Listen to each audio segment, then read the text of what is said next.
Jérémy, donc parlez-nous d'AgriLoops. Alors c'est intéressant parce que donc vous êtes de Rennais, puisqu'avec votre cofondateur, votre camarade, vous vous lancez dans la production locale de gambas. Mais c'est intéressant parce que en fait vous faites ça en aquaponie. C'est ça, exactement. Nous, on a développé une nouvelle technologie, un nouveau modèle de ferme en fait pour une aquaculture locale et plus éco-responsable. Et on s'est intéressé à un premier marché assez emblématique qui est le marché des crevettes. Parce que la crevette, c'est la première espèce aquacole marine élevée au monde. Rien qu'en France, on en consomme 100 000 tonnes, donc c'est vraiment un gros marché avec un gros potentiel.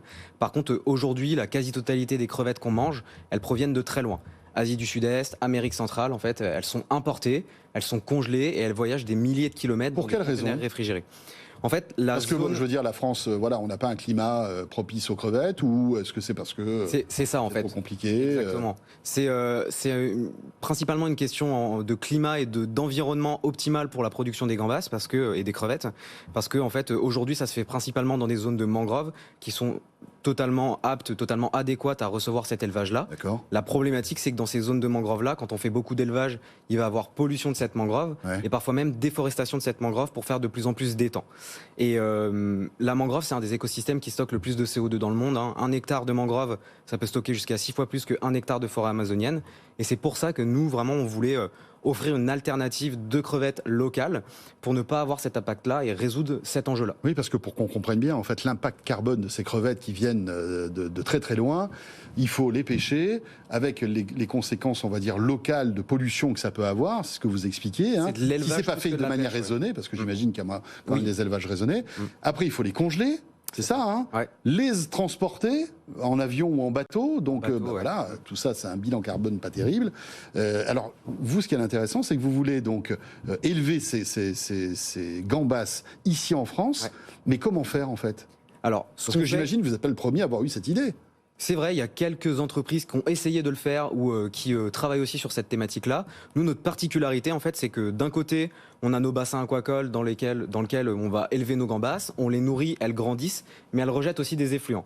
Et les effluents des gambas, c'est une autre problématique. Si je les laisse dans l'environnement, ça va être nocif pour mes crevettes. Si je les rejette dans l'environnement, ça va aussi être polluant.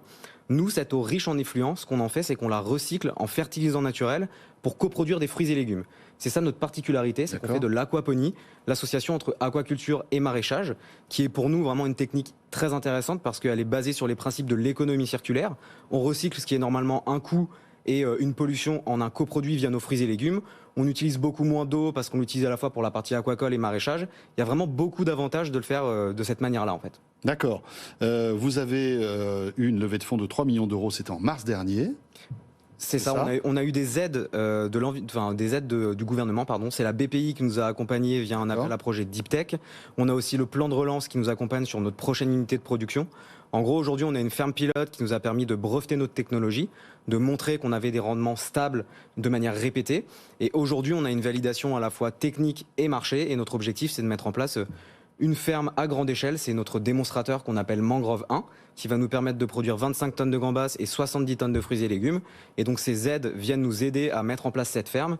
Et là aujourd'hui on est en train de réaliser une nouvelle levée de fonds pour finaliser on va dire nos prochains développements. Et là donc c'est de la part d'investisseurs institutionnels et aussi du crowd equity. On fait une campagne de financement participatif pour donner l'occasion à tout le monde de nous rejoindre.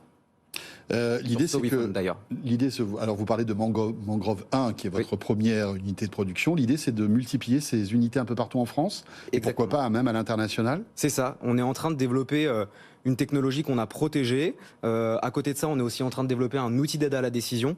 On récupère énormément de données au sein de nos fermes, en fait. Et l'objectif, c'est de les agréger, les corréler, ces données, pour avoir un meilleur contrôle de notre système. Et demain, pouvoir proposer notre technologie clé en main, adossée à notre outil d'aide à la décision pour avoir des franchises et donc un réseau de fermes autour des grandes métropoles françaises, européennes, mais aussi nord-américaines et dans d'autres pays. D'accord. Est-ce que vos gambas sont tout aussi bonnes que les gambas qu'on peut pêcher à l'autre bout du monde?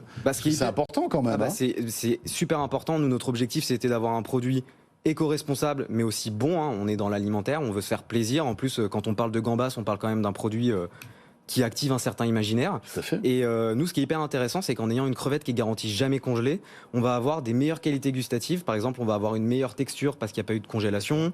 Mais la nourriture de la gambasse qui fait tout, j'imagine, hein, est de la même, c'est de la même famille que ce qu'elle va manger lorsqu'elle va être dans ces mangroves que vous expliquiez Alors en fait, aujourd'hui, quand on fait de l'élevage dans les zones de mangroves, on donne un aliment formulé avec il y a rien de végétal. Enfin, c'est un aliment classique qui convient bien à la crevette. C'est des élevages en fait. C'est des élevages, exactement. Ouais. Nous, on va utiliser aussi des aliments similaires. Par contre, on est en train de travailler là-dessus aussi, parce que notre objectif dans notre optique de durabilité, c'est de remplacer un maximum la farine de poisson. Hein, c'est un vrai enjeu aussi. Ouais. Et en ce moment, il y a beaucoup de startups qui travaillent sur ces thématiques de la farine d'insectes.